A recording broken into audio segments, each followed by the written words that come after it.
महाभारत में कौरवों और पांडवों के बीच जो युद्ध लड़ा गया था वह एक धर्म युद्ध था, जिसमें अधर्म पर धर्म की विजय हुई थी। भगवान श्री कृष्ण को इस बात की पूरी आशंका थी कि कौरवों से युद्ध जीतना संभव नहीं है। उन्हें यह पता था कि पांडवों को यह युद्ध अपने ही बड़े और गुरुजन से लड़ना है। इसलिए श्री कृष्ण ने पांडवों का सारथी बनने का निर्णय लिया, ताकि मुश्किल और धर्म के इस युद्ध में वह पांडवों को राह दिखा सके। उन्होंने अपनी बुद्धि का सहारा लिया, जो इस युद्ध को जीतने के लिए अति आवश्यक था। पांडवों की जीत का सारा श्रेय श्री कृष्ण द्वारा बनाई हुई रणनीति का ही था, जिसका पालन कर पांडवों ने जीत हासिल की। उनकी रणनीति का वर्णन इस प्रकार से है। पहला, भगवान श्री कृष्ण को यह मालूम था कि युद्ध जीतने के लिए भीष्म पितामह को युद्ध से हटाना होगा। इसीलिए उन्होंने अर्जुन के रथ पर शिखंडी को बैठाया, जो पूर्ण पुरुष नहीं थे और पिछले जन्म में अंबा थी।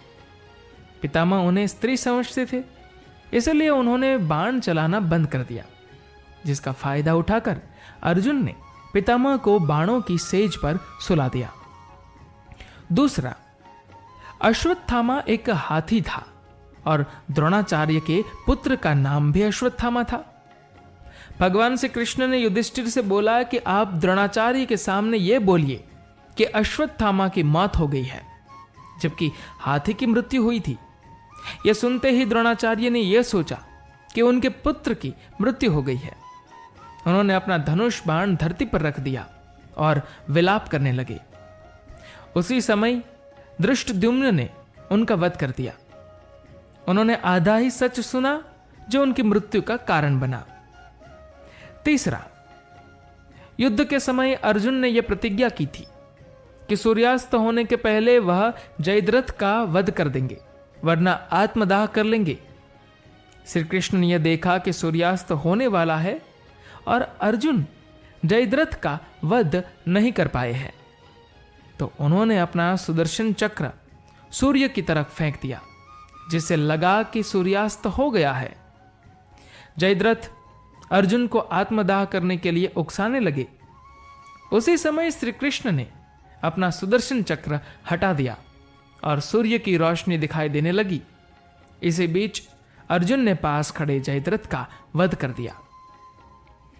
चौथी युक्ति श्री कृष्ण ने यह किया, जब युद्ध चल रहा था उस समय जिस रथ पर कौरवों के सेनापति कर्ण सवार थे, वह पहिया धरती में धंस गया था। पहिए को निकालने के लिए कर्ण जब नीचे झुके तो निहत्थे कर्ण पर अर्जुन को दिव्यास्त्र चलाने का आदेश दिया।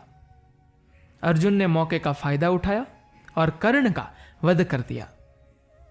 पांचवा, दुर्योधन की मृत्यु भी श्री कृष्ण द्वारा रचित योजना के तहत ही हुई।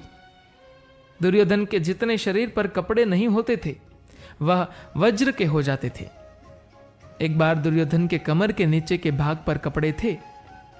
यह बात श्री कृष्ण को पता थी। उन्होंने भीम को बोला, अपने गदे से दुर्योधन के कमर के निचले हिस्से पर ही प्रहार करे, और ऐसा करने से दुर्योधन की मृत्यु हुई। महाभारत के सारे प्रसंग में अधर्म पर धर्म की विजय इसलिए हुई क्योंकि श्री कृष्ण की बुद्धि के साथ योजना भी मिली हुई थी, और ऐसा करना जरूरी था। श्री कृष्ण की यही रणनीति पांडवों के विजय का कारण बनी। जय श्री कृष्ण।